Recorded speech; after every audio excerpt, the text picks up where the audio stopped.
اعوذ باللہ من الشیطان الرجیم بسم اللہ الرحمن الرحیم حامیم والکتاب المبین انا انزلناہ فی لیلۃ مبارکۃ انا کنا منذرین فیہا یفرق کل امر حکیم امرا من عندنا انا کنا مرسلین رحمتا من ربک انه هو السمیع العلیم رب السماوات والارض وما بینہما ان کنتم موقنین صدق اللہ العظیم رب اشرح لی صدری ویسر لی امری واحلل عقدۃ من لسانی یفقہوا قولی اللہم ربنا الہمنا رشدنا واعذنا من شرور انفسنا اللهم ارنا الحق حقا وارزقنا اتباعه وارنا الباطل باطلا وارزقنا اجتنابه اللهم وفقنا لما تحب وترضى وتقبل منا فإنك خير المتقبلين اللهم ربنا انس وحشتنا في قبورنا وارحمنا بالقرآن العظيم اللهم اجعله لنا إماما ونورا وهدى ورحمة اللهم ذکرنا منه ما نسینا وعلمنا منه ما جہلنا وارزقنا تلاوته آناء الليل وآناء النهار واجعله لنا حجة یا رب العالمین آمین۔ اس سے پہلے کہ ہم دورہ ترجمہ قرآن کے سلسلے کو شروع کریں، آج جو حضرات اعتکاف کے لیے تشریف لائے ہیں مسجد میں، میں انہیں خوش آمدید کہتا ہوں۔ یہ ایک بہت بڑی عبادت ہے اور اس کی جو اصل روح ہے وہ اپنی توجہ کا ارتکاز ہے اللہ کی طرف، اللہ کی بات کی طرف، اللہ کے کلام کی طرف۔ ہندوؤں میں دو لفظ مستعمل ہیں، گیان اور دھیان۔ گیان دھیان، گیان دھیان۔ گیان ہے علم کے لیے اور دھیان ہے توجہ کو، دھیان کو، توجہ کو مرتکز کرنا۔ تو دو چیزیں ہیں، علم صحیح علم حاصل ہو انسان کو، اور دوسری طرف یہ کہ وہ اپنی توجہ کو مرکوز کرے۔ جیسے ہم نماز کے لیے کھڑے ہوتے ہیں تو انی وجہت وجہی للذی فطر السماوات والارض حنیفا، وہاں بھی اصل شے توجہ ہے، میں نے اپنا چہرہ بالکل سیدھا کر لیا ہے اس ہستی کی طرف کہ جس نے آسمان اور زمین کو پیدا کیا۔ تو چونکہ معمولات ہوتے ہیں انسانی زندگی کے، ہر شخص کے اپنے اپنے معمولات ہیں، تو ان معمولات میں انسان اس طرح گم سا ہو جاتا ہے کہ اس کی توجہ پھر نہیں ہوتی اللہ کی طرف، ہوتی بھی ہے تو بڑی یوں سمجھیے کہ گنڈے دار جیسے نماز ہوتی ہے، ایسی توجہ کبھی ہو گئی، کبھی خیال آ گیا، پھر کسی کام میں مصروف ہو گئے، پھر کبھی کچھ ہوش آیا، پھر کبھی کسی اور ضرورت نے اپنی طرف متوجہ کر لیا۔ تو ان روٹینز کو اور معمولات کو توڑ کر پھر یہ 10 دن 9 دن انسان یکسو ہو جائے، اللہ کے در پر آ کر ڈیرا لگائے۔ تو قانوناً تو اعتکاف اسی کا نام ہے کہ آپ یہ دن یہاں گزار رہے ہیں بغیر کسی شدید جو ضرورت ہے، طبی انسان کی ضروریات جو ہیں اس کے سوا آپ مسجد سے باہر نہیں نکل سکتے۔ قانوناً تو یہ آپ پورا کر دیں گے تو بس اس کا یہ کہ اعتکاف ہو گیا، لیکن اس کی روح جو ہے وہ توجہ ہے، ارتکاز۔ اس مسجد کا جو اعتکاف ہے وہ اس اعتبار سے ایک دو آتشاہ اسے آپ کہہ سکتے ہیں کہ اس میں معتکف حضرات جو ہیں پہلی 5 یا 6 راتوں میں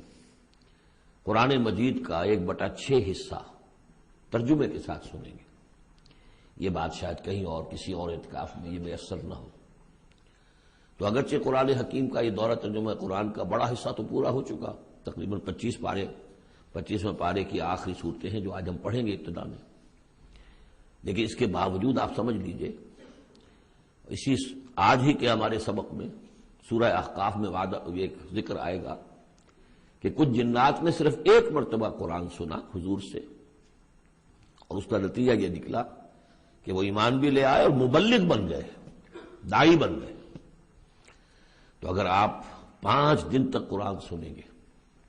تو آپ کی زندگیوں میں ہو سکتا ہے، اللہ کرے، کہ عظیم انقلاب برپا ہو جائے۔ آپ کے مقاصد، زندگی میں رخ کیا میں نے رکھا ہوا ہے، کدھر میں جا رہا ہوں، اس کے بارے میں سوچتے ہوئے، اپنا تجزیہ کرتے ہوئے، اپنا احتساب کرتے ہوئے انسان اگر قرآن کو پڑھے اور سنے تو تھوڑا سا قرآن بھی، چند آیتیں ہوتی تھی جن سے لوگوں کی قسمتیں بدل جاتی تھی، تو آپ تو 5 پارے سنیں گے ترجمے کے ساتھ، اور اس میں بڑی اہم صورتیں آ رہی ہیں، اور بڑی بڑی صورتوں کے مضامین کے جو خلاصے اللہ انسانی فطرت سے واقف ہے،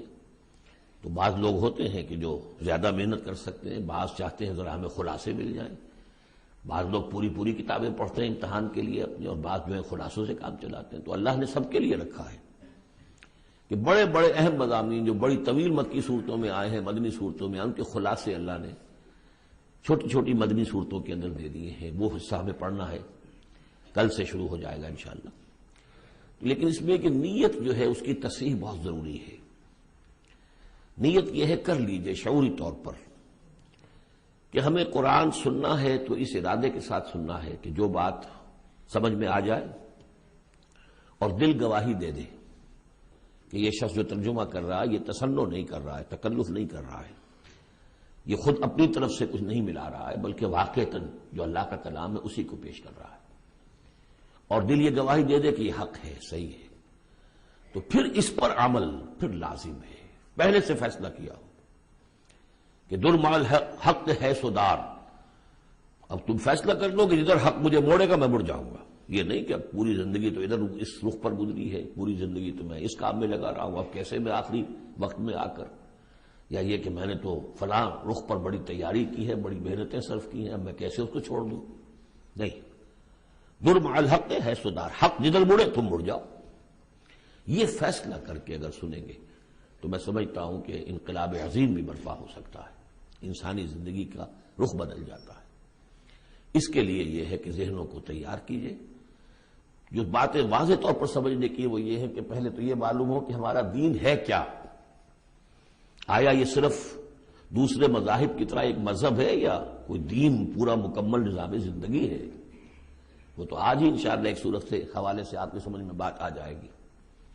پھر یہ کہ وہ دین ہم سے کیا چاہتا ہے،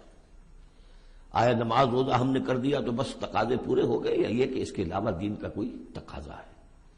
یہ 2 چیزیں سمجھ میں آنی چاہیے انسان کے، تو انشاءاللہ تعالی اس حصے میں قرآن مجید کے ان چیزوں کی بڑی جامعیت کے ساتھ لیکن بڑی وضاحت کے ساتھ جو اس کا بیان ہوگا۔ بس اسی پر اکتفا کر رہا ہوں۔ ہم سورہ دخان شروع کر رہے ہیں۔ بسم اللہ الرحمن الرحیم۔ حامیم والکتاب المبین۔ اس سے پہلی سورہ زخرف ہم پڑھ چکے ہیں، اور سورہ زخرف میں اور سورہ دخان میں وہی نسبت زوجیت ہے، یہ دونوں صورتیں جوڑے کی شکل میں ہیں، چنانچہ آغاز بالکل وہی ہے، حامیم والکتاب المبین۔ حامیم قسم ہے اس روشن کتاب کی، واضح کتاب کی، اور قسم کے بعد مقسم علیہ یہاں نہیں ہے، وہ میں بتا چکا ہوں۔ ان تمام صورتوں میں گویا کہ محذوف ہے مقسم علیہ۔ قسم کس بات پر کھائی؟ یاسین والقرآن الحکیم انک لمن المرسلین، تو انک لمن المرسلین یہاں پر محذوف مانیے، گواہ ہے یہ قرآن، روشن قرآن، کہ اے محمد آپ اللہ کے رسول ہیں، یہ آپ کی رسالت کا ثبوت ہے، قطعی ہے۔ اور دوسری نسبت جو ہے ان دونوں صورتوں میں، وہاں ذکر تھا کہ یہ قرآن جو ہے ہمارے پاس ہے، اصل قرآن، وَإِنَّهُ فِي أُمِّ الْكِتَابِ لَدَيْنَا لَعَلِيٌّ حَكِيمٌ، یہ قرآن جو ہے اصل تو ہمارے پاس ہے،